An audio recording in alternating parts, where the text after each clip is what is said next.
Surat textile માર્કેટમાં વેપારી સાથે ₹1,45,33,000ની છેતરપિંડીના ગુનામાં સંડોવાયેલ આરોપી રાકેશભાઈ ચંદારામ કુમાવતને લાજપોર જેલમાંથી કબજો મેળવ્યો છે।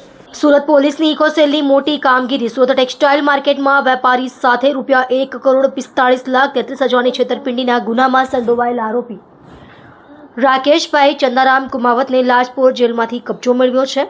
આરોપીએ ટેક્સટાઇલ માર્કેટના અલગ અલગ ઠેકાણે કુલ 10 દુકાનો ભાડે રાખી હતી, જેમાં કાપડ ફરિયાદી પાસેથી ₹1,45,33,398નો કાપડનો માલ ખરીદ્યો હતો।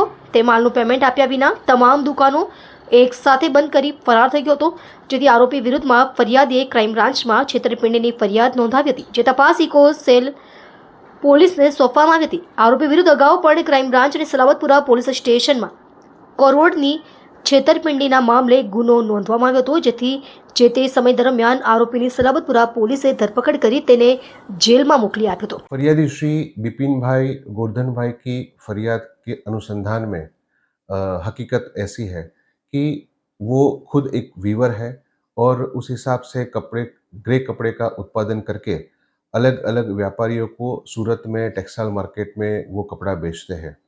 उन्होंने अलग अलग व्यापारियों को कुल 1,45,00,000 के कपड़े का बिक्री की थी।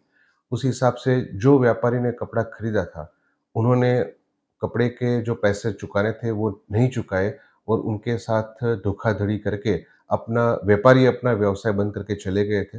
वो अनुसंधान में आरोपी राकेश कुमावत को ये गुना में अरेस्ट किया गया है।